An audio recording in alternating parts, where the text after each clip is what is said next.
I'm Harry Glorikian, and this is Moneyball Medicine, the interview podcast where we meet researchers, entrepreneurs, and physicians who are using the power of data to improve patient health and make healthcare delivery more efficient. You can think of each episode as a new chapter in the never-ending audio version of my 2017 book, Moneyball Medicine, Thriving in the New Data-Driven Healthcare Market.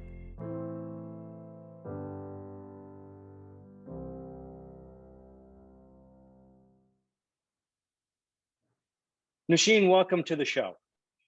Thank you, Harry. So it's great to have you on the show. It was interesting that, the minute Dr. Snyder mentioned the company, I was immediately Googling it, and I was like, I have to talk to this company. I have to understand what they're doing and what's going on. And to be quite honest, I've been doing my homework for the past, couple of weeks, and I'm like, I think I have to call my doctor and get a script for to actually use the product. But just to help everybody get up to speed on this, where can you bring people up to speed on where we are with glucose monitoring and health in general, whether they have diabetes or whether they're just, maybe someone like me who I hope is generally a healthy person? Sure, absolutely. So from Mike Snyder's 4-year multi-omic IPOP research, we learned that people who are so-called healthy and have healthy A1C levels could actually have huge glycemic variability. He sometimes calls these people people with pre-diabetes. I think 8 people developed diabetes during his 4-year study. There haven't been enough longitudinal studies in healthy people with glycemic variability to suggest that they will necessarily develop diabetes. So today, there's really no conclusive evidence that healthy people can benefit from balancing their blood sugar. Also, not all sugar spikes are bad. A 2-hour bike ride might produce a big spike, but that's fine. It's not the spike by itself that we worry about. It's really how high the spike is against our baseline, against the population, whether the spike comes down quickly, the shape of the curve, the area under the curve. These are the things that are illuminating in terms of our state of metabolic health. So at January, we really view metabolic health as a spectrum. So we want to support people to figure out kind of where they are on that spectrum and to try to help them move them to healthier points on that spectrum. So we don't see it as a moment in time where you are something or you are not something. You're kind of on a spectrum of metabolic health, and we continuously want you to be self-aware and really improve your location on that spectrum. Now, something to keep in mind, and why I think it's important for people to take action on this, is that 84% of the 88 million people believed to have prediabetes today, and 22% of the 34 million people that are believed to have diabetes today are not diagnosed. They're undiagnosed. That's 75 million people walking around with prediabetes and don't even know it. So if we don't measure people's health, does it mean they're healthy? So we really encourage people to be vigilant with their health, learn so that they can act, self-advocate, be able to self-manage. So we do think that wearables are an easy, useful way to kind of see where things are. But then you need companies like January to make sense of it all. Yeah, I mean, it's interesting because, I'll go to my doctor and they'll do that one-time measurement. It's like taking your car in and you're like, it was making a noise. It's not making the noise right now, but, try and diagnose when that event is not happening. Whereas with the wearables, I can actually see, my heart rate variability change depending on my exercise process. I can see my sleep change if I had one too many glasses of wine. And so I have to tell you, I hate it because I would like to have more wine than my monitor allows me to have.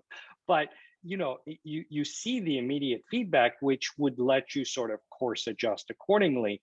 And when there was a paper, I believe, that was published in Israel where I think it was 500 people that they looked at, and where you could see that every person they could eat the same foods, but their spikes would be different, or how long that spike would be based on genetics, based on microbiome.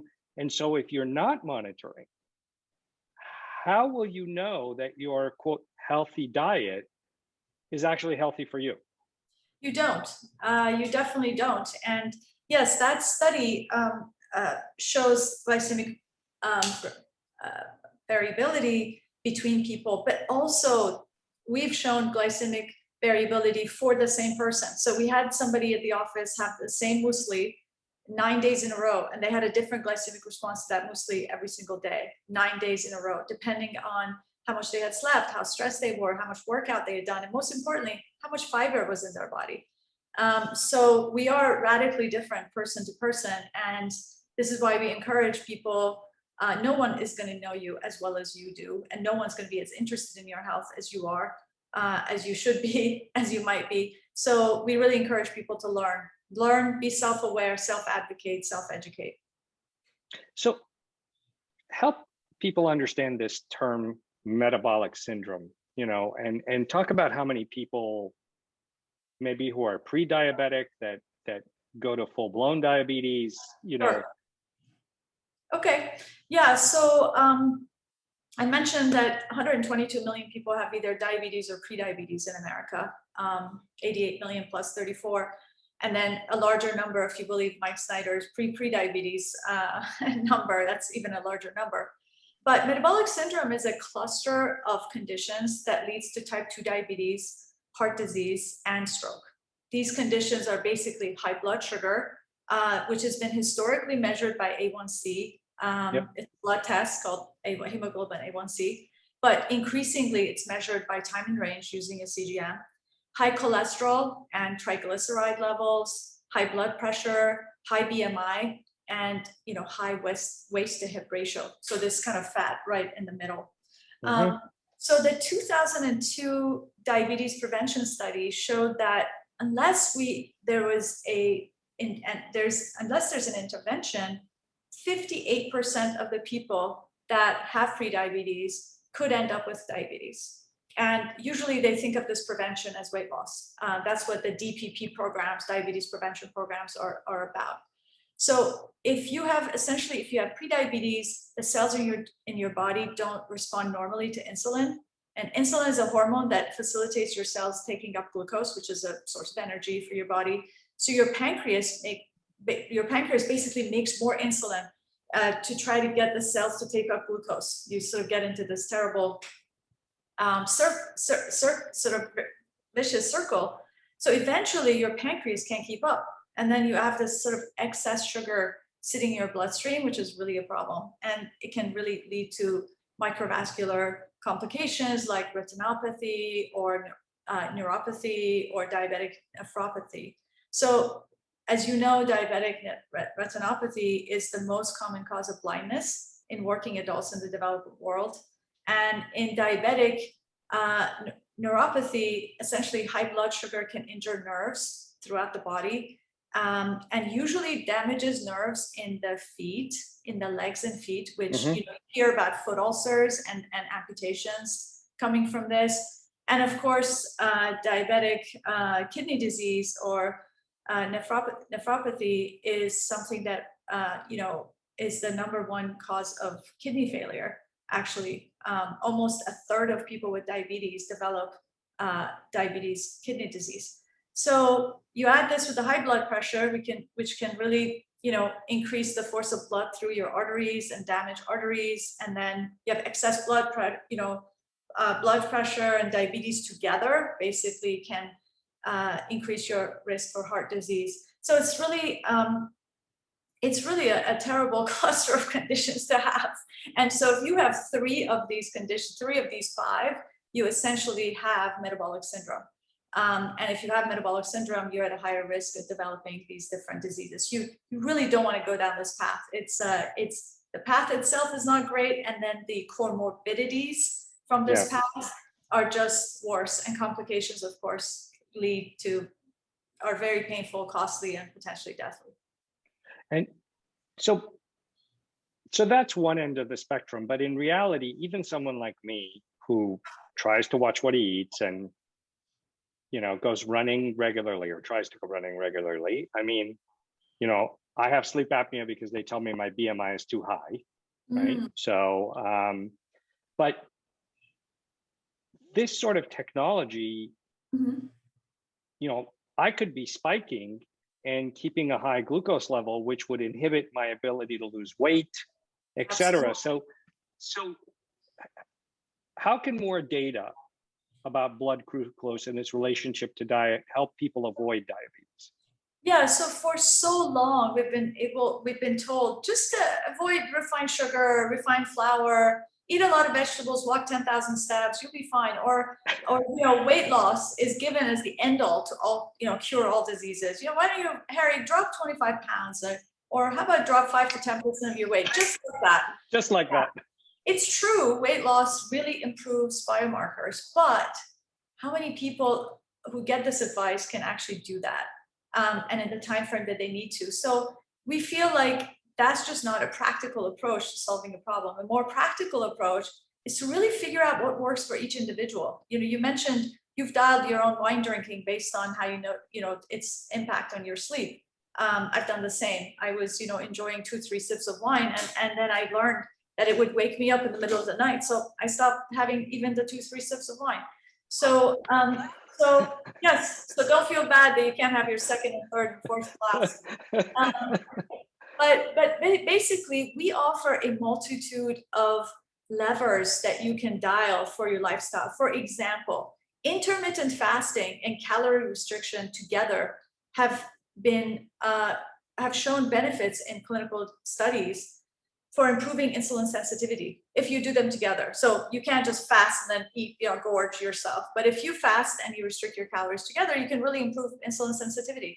So we help you using the January program to learn to experiment with fasting and calorie restriction and figure out what works for you, how much of it you can make, and then slowly help you essentially build it into your habits, into your daily routines to fast. We increase your fasting period 15 minutes at a time. So you may start with January, you're eating 16 hours a day and you're fasting 8 hours. You may end the program having reversed that. Another thing is we really promote fiber consumption. So increased fiber intake has been associated with higher levels of bacteria-derived short-chain fatty acids, which is a regulator of GLP-1 production. As you know, GLP-1 is an incretin and a recognized regulator of glycemic homeostasis and satiety. So we help you track how much fiber you're eating. We encourage you to eat more. Knowing what foods spike your blood sugar, helps you basically eliminate or reduce consumption of those foods. It tells you how much of those things to eat, or alternatives that kind of honor your food preferences and food tastes, but have lower glycemic index.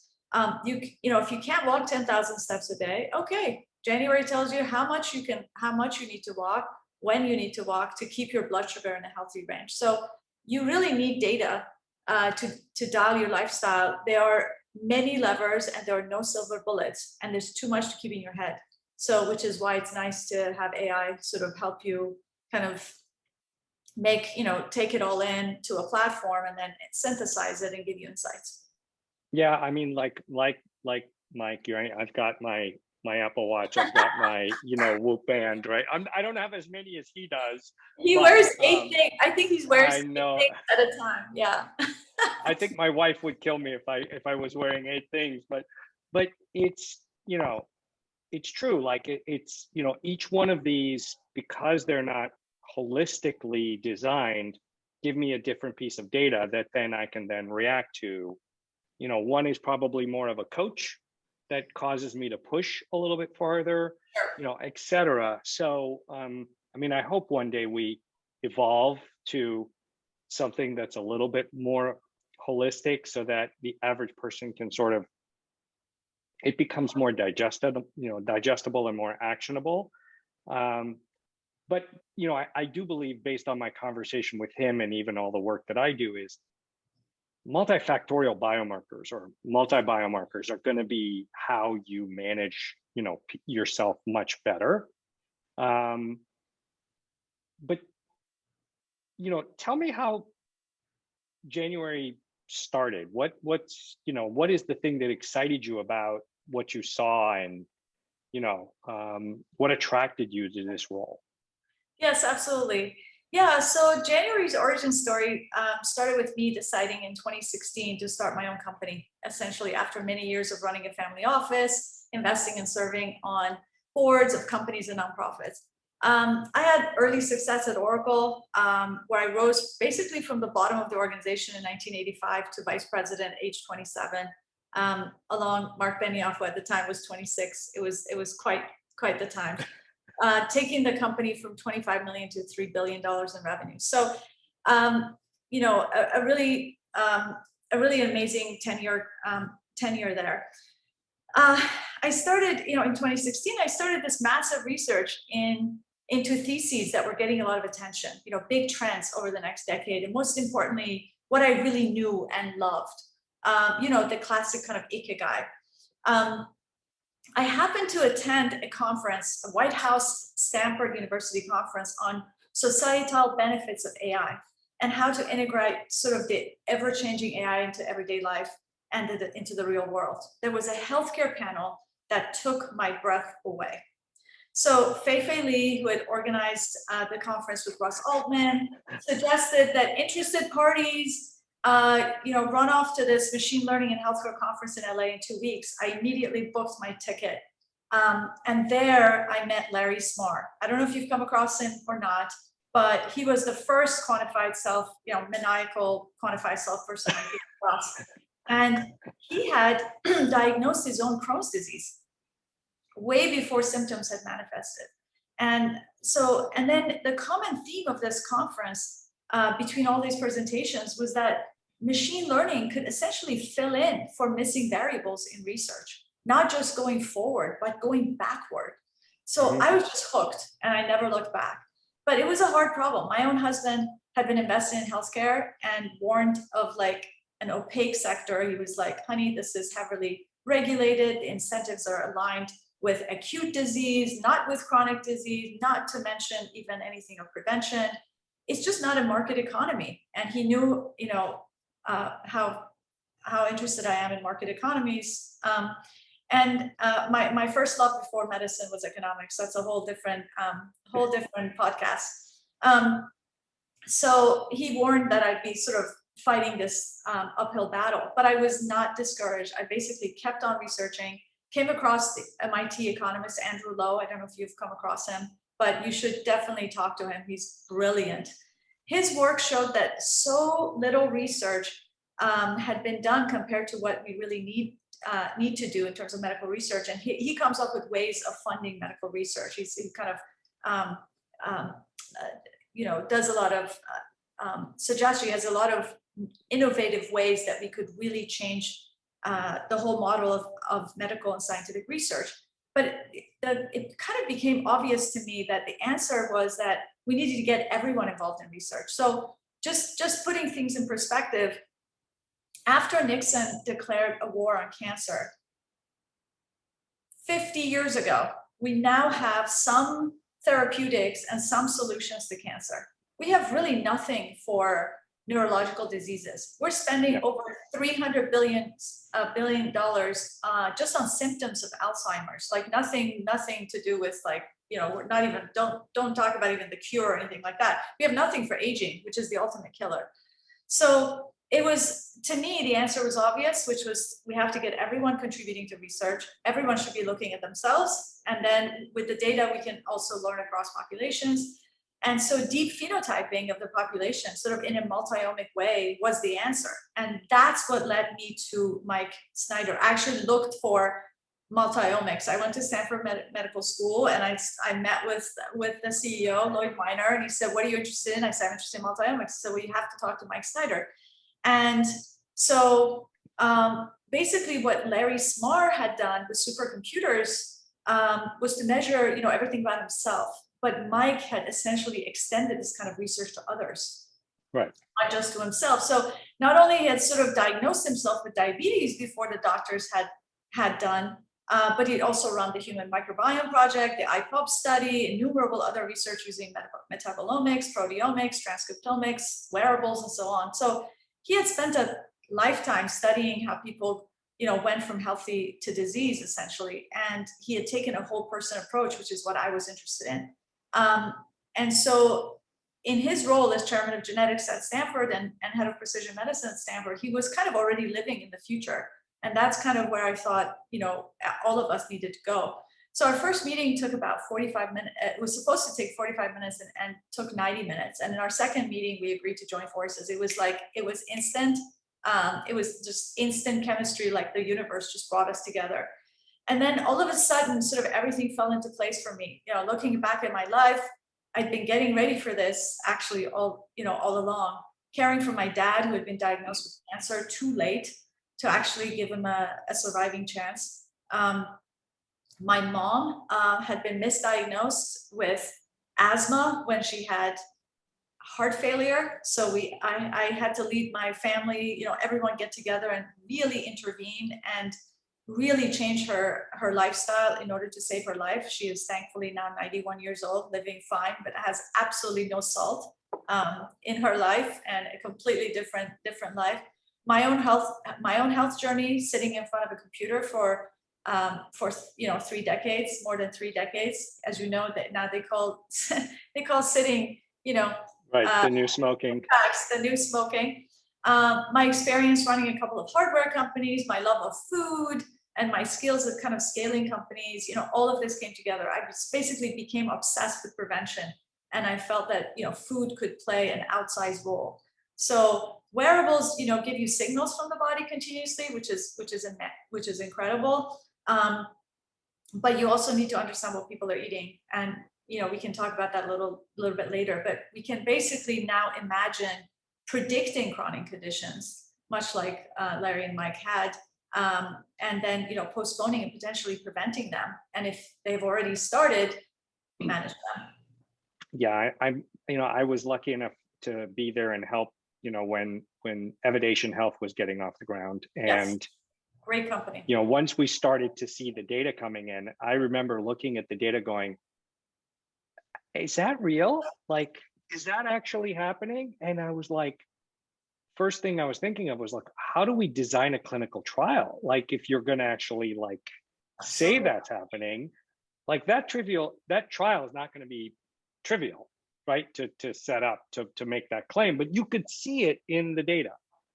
And, I actually think some of this shift that you're talking about is, if it wasn't for things like the Affordable Care Act, if it wasn't for putting EMRs in place, if it wasn't for some of these shifts that have happened, you and I would still be,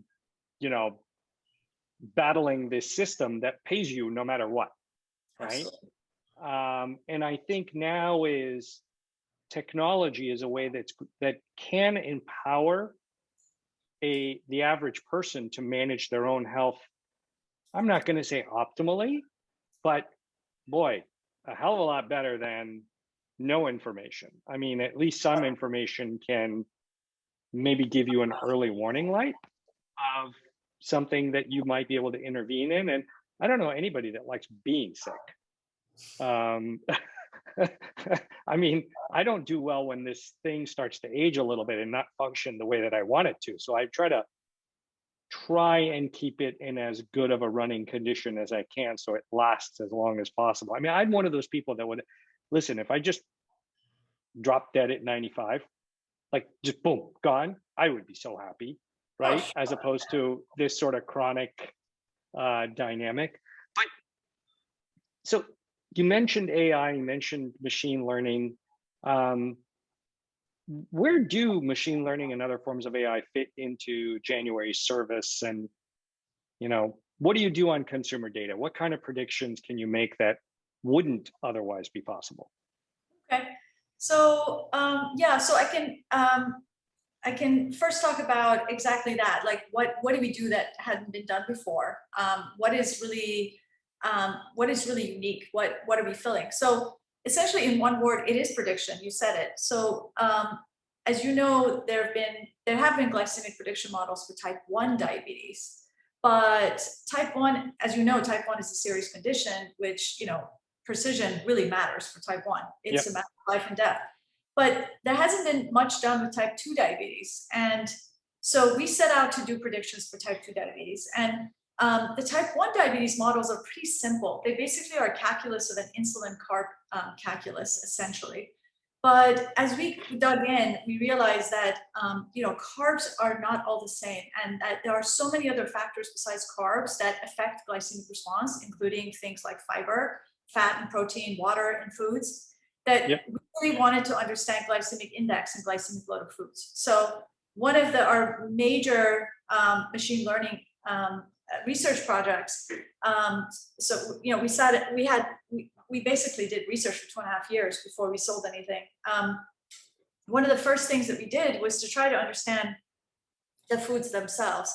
So we essentially built the largest database of curated, essentially we licensed all these curated food databases, and then we labeled the foods that didn't have food labels, because right now the only food labeling you really have is grocery foods and chain restaurants. So we labeled foods, and then recognizing that glycemic response was better associated with glycemic index than carbs alone, we set out to create glycemic index and glycemic load for all these foods. Then we ran a clinical trial and associated people's glycemic response to the glycemic load of foods they were eating. And then we turned that into a prediction. So the prediction model, why is it so cool? Well, why should you use your body to figure out how many glasses of wine is going to spike you? Why not have the AI tell you that? Why not you do that in silico? You want to, it's this weekend, you want to cook for your wife, you want to get her the right, fried chicken recipe. Well, check those out in January. Check out those recipes in January and see if, what the glycemic response of each one of those recipes could be. So it really helps you compare foods, any kind of recipes. You can compare food items in your local cafe. You want to figure out what to eat. You don't have to put them through your body to figure out how you're going to respond. Put them through the AI to figure out how they're going to respond. And then in terms of, how we're different, I mean, we essentially live in the future. We don't live in blood pricks and strips and blood glucose meters. We kind of live in the CGM, HRM kind of heart rate monitor, precision food world. We've turned food into actionable health data, which is the necessary ingredient you need if you want to understand people's glycemic response and if you want to be able to predict it. And that is our huge innovation that nobody has, and we have quite a bit of IP around it. So, the kinds of technologies that we're using,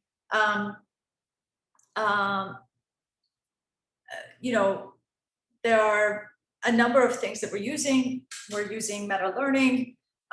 We're using neural networks. We're using. I don't know how much I should say about what we're using. We have one paper that we've put out, which is really, really, really simple. But we always talk about what kind of papers we want to put out and how much we should put out and how much should we not put out.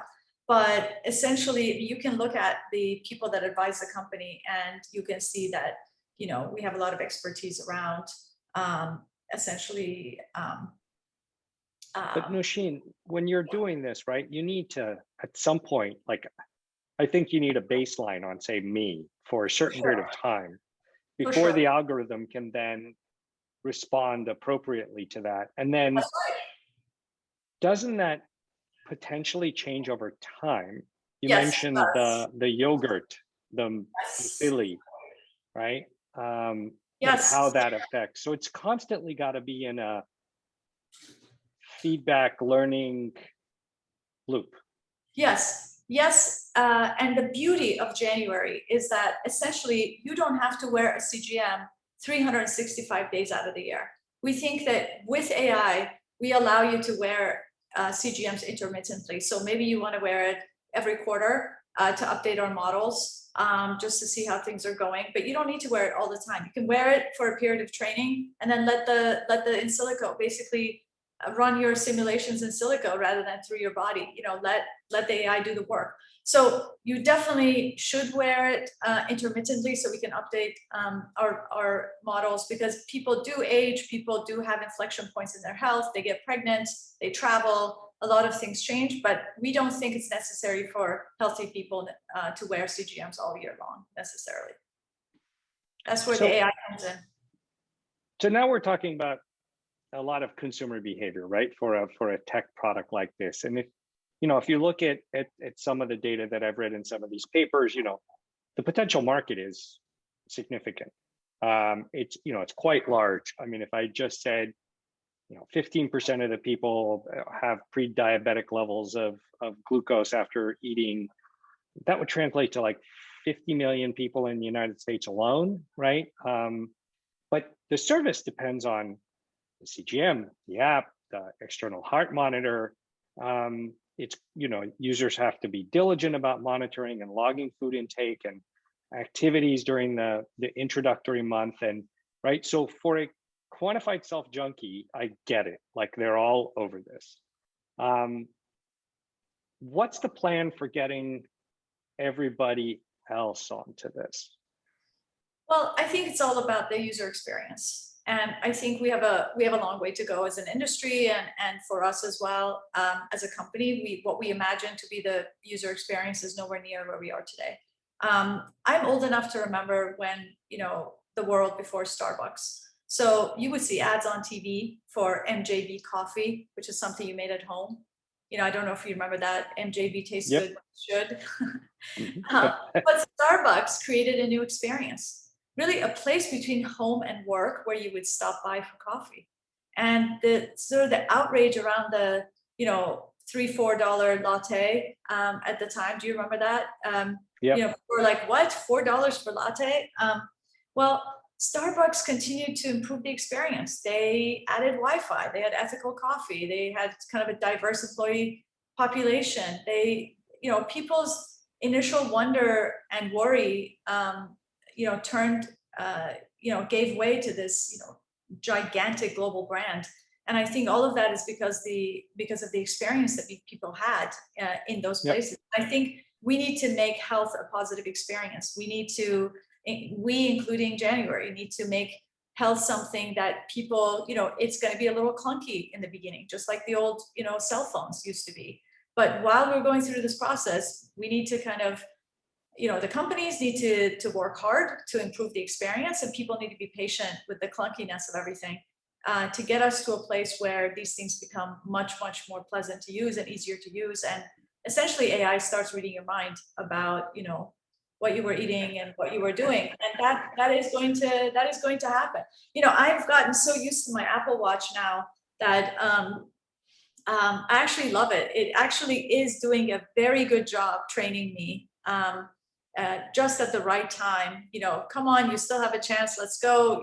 All the things that it's doing. I'm actually liking it. It's enjoyable because it is coaching, and I feel that the answer for mass adoption lives in experience. We need to improve experience dramatically. Yeah, it's interesting though, because I play with a lot of these different things, and I noticed that depending on how they're put together, it nudges me to do that much more, or etc. I don't always listen, right? Human beings don't always do what they're supposed to do for their better good, but you can see how when the app is designed in a way to nudge someone through the right mechanisms, and that's the problem, right? Is trying to, not the same mechanism works on everybody. So you may have to have multiple approaches that the system tries, like A/B testing for a website, to get them to do that. But so the average person like me wants to do something like this. Obviously, I have to get a script from my doctor, which just drives me crazy that I can't because I can buy a finger prick right over the counter, right? Yes, and poke myself 1,000 times and then write down these numbers, right, to sort of see what happens, which seems a little clunky in my opinion, but can't buy the CGM that does it automatically like there's got to be some medical person saying like, we're going to make more money off this if we do this or do that, or it just doesn't make any sense to me. How does January come at the expense reimbursement or the insured part of it, or is this just out of pocket for everybody? Sure. So right now, government insurance companies and private insurance companies cover CGMs for people that are intense insulin users, so people that prick themselves 4 times a day. And so that's 3.5 million out of 122 million people that have prediabetes or diabetes. So it's a very small population. And the rest is all cash pay today. And it's really out of pocket. So we have an early access price of $288, and we include the CGMs, but you can also buy CGMs only from January. You can just, if you just want a CGM, you don't want to do anything else, you're just curious, you want an introduction to this world, you can order a CGM from January for $88 if you want to do that. So if you're one of the 12 million people that are insured by Kaiser, and Kaiser doctors will not write you a prescription. You can go to your doctor and ask them, they won't write you a prescription for a CGM. Come to January, we will give you a CGM, you can be introduced to the program, and then take up January from there, and experience the magic of CGMs alone. I really do think CGMs are a magical product because they are showing you for the first time, you kind of can see inside your body, which is really phenomenal. Unfortunately, by themselves, they're not that effective, and they're not that effective by themselves longitudinally. So if you really want to keep track of how you've been doing, what food spiked you, how you can, what kind of exercise, things like that, they don't really have that additional intelligence, but they are magical. They are really magical tools. But you want an insightful experience on top of that with the AI that can essentially synthesize this kind of data from your heart rate monitor, from your food, from your glucose monitor, and sort of let you know how much to eat, what to eat, how to hack your food, how much to walk, how much to fast, when to fast, how much fiber you're having, not having. That's where we come in. Feel like at some point I'm going to need a big monitor in my house that just tells me these things as I'm walking by, right? It's interesting. I mean, we are entering the era of real wearables and apps and big data. And here's a question though. So, Apple just announced their new, or what's going to be the update to their iOS. And, pretty soon I'm going to be able to push a button and share data with my physician, which is funny because I go in his office and I pull out my phone and I'm like, here's my longitudinal and here's my longitudinal. And I'm like, look, you can take the measurement because you're supposed to, but here's how it looks over the last 3 months, right? As opposed to the one time when I'm here. Can January's customers export and share the data with their doctor? We have a report midstream at 14 days that you can share with your doctor. But of course, we intend to, we have features planned that are going to make things way more easily done, much more easily in the future. We really strongly believe that people should own their own health data. We are huge advocates for people owning their own health data, because there are a lot of people hanging on to your health data and they don't want to give it to you, as you know. And I'm not talking about this about EHR. I'm talking about device makers and others. They want to, you're paying for the device. They also don't want you to have which comes with the data, but they don't want you to have the data.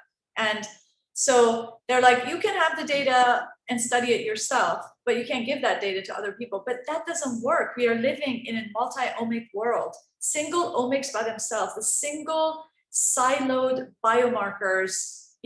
Harry, you just manage your cholesterol. Noosheen, you can't keep 2 things in your head. Why don't you just manage your A1C? And Mike, you should watch your blood pressure. That just doesn't work. There are many, many markers, as you just said, that we need to keep in our heads. We can't keep them in our heads. That's where AI comes in. We need to feed them into something. And people must have the right to own their data and share their data with whoever they want. If it's their coach, if it's their doctor, if it's their wife or spouse or significant other, their dog, they should be able to share the data that they own, as long as they provision it properly to whoever they want to give it to. Because, someone doesn't want their employer to know X, Y, and Z. Somebody else wants their coach to know. That is people's rights. And coming from kind of a libertarian point of view, I really think people should own their own data, and they should be able to mix it with other data for synthesis if they want to. Yeah, it's interesting. I mean, I totally believe in that. I also understand that people may not understand the implications of sharing sometimes, and that's not clear. But I do believe that the next iteration of where we're going to see this technology go is,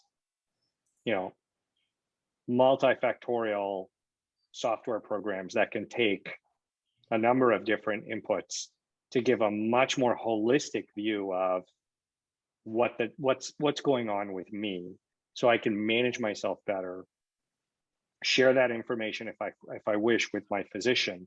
Now, my biggest worry is most physicians I know are, and it's not totally like, it's not their fault, right?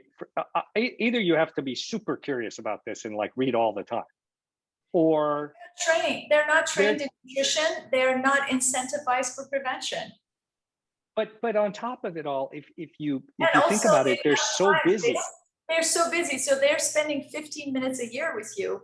And during that 15 minutes, they're taking a point in time, they're taking a snapshot of your health, and your health is way more complicated than that. We're talking about reverse engineering 5 billion years of evolution. And, they're going to see such an infinitesimal part of that. And we need to be way more self-aware and way more self-educated.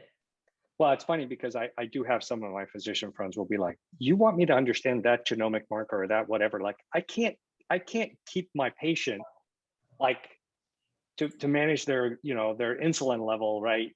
Absolutely. So I have a lot of empathy. I have a lot of empathy for that. They just don't have the time. I completely, fully understand, which is why I think we should carry we should have more agency over our health, and we should carry the burden a little bit more. So what is wild success for January? Well, we want to keep on this path of developing our multi-omic platform. We want to essentially help people understand themselves deeply and figure out how to dial their lifestyles and sort of tweak and tune their health. This is not trivial, obviously, because there's not enough research in food science, enough research in prevention. Out of the $3.8 trillion that we spend on healthcare, 2.9% goes to prevention. 10% goes to acute care, end of life care. Just think about that. More than 3 times as much goes to end of life acute care than goes to prevention. And that, I'm talking about healthcare costs. I'm not talking about research costs in terms of what NIH and USAID and all of those people spend. So there's not enough research that's happening. People's health data is not organized today. I'm sure there are companies who are trying to organize the world's data. The company that tries to organize the world's data is trying to organize your health data.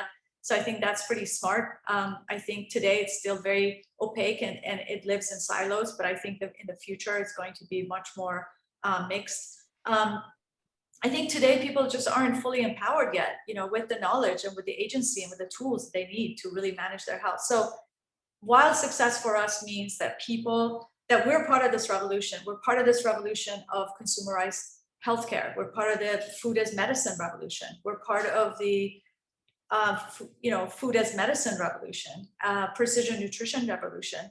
So we see ourselves coming up with tools that can essentially get amazing experiences in the hands of millions of people. If you can think about a company like Livongo going public with 192,000 patients, or if you think about everyone who's playing in metabolic health today, put 12 or 13 companies together, and maybe maybe they have 1 million users, or now maybe 1.5 million users. Where is that compared to 122 million people that have prediabetes and diabetes, and another 100 million people that are optimizers? They're either wearing a wearable, they belong to a gym, they're on a diet. You have the entire population as your market, and we have very little that has really made a major foray into health. So while success means having a product that becomes mainstream. So I think what you're saying is January is moving beyond just CGMs and metabolic syndrome. Absolutely. Yeah. We imagine ourselves, we have built an expandable platform. Our goal is to keep doing deep phenotyping. So we will add omics. You will see us adding omics beyond what we have today. You will see us get to other cardiometabolic disease. Cardiometabolic disease, essentially going beyond metabolic disease to the rest of metabolic syndrome. You'll see us be a hardware agnostic company. We want to essentially let people wear whatever they want, whatever works for them, and still try to bring that data, synthesize it, and make sense of it, and feed it back to them so they can take action. Excellent. Well, that's a great way to, end the program with what we have so much more to see from the company and what it's going to be able to do with the data and help people live a healthier life, or like I said, I'm constantly trying to measure what's going on. It's just distilling it to make it easily consumable, right? In what I need to do, rather than have me learn statistics so that I need to figure it out. All of us need to get better than that. I remember when I first put on my Oura ring, most people, first when they wore their Fitbits, first it was like, how much did I sleep? And then they kind of learned about REM and sort of deep sleep. And then slowly, and then of course, Oura came, and then it was like, and if Whoop had already hardware variability, but then, Oura came in with their other markers, restfulness and efficiency, sleep efficiency and timing, etc. And so people are slowly, wrapping their heads around this. It takes a little while. And yes, January gives you a lot of levers. There's fasting, there's fiber, there's calorie management, there's, the spikers, there is the activity counterfactuals.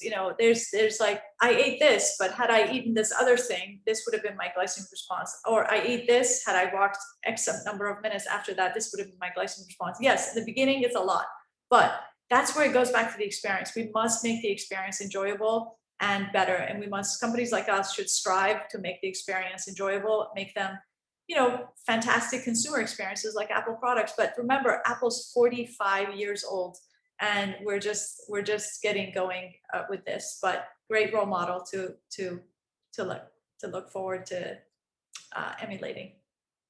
Well, my doctor may not like it, but I may have to get one of these, and because I know he's listening to this podcast. I know that he will, because he always. We're definitely doing that. We're definitely doing that. And you know what? You can have Mike Snyder. You can chat with Mike about your numbers, and after that would be a lot of fun. Excellent. Oh, I look forward to it. So thank you so much for participating. Thank you, Harry. It was a pleasure.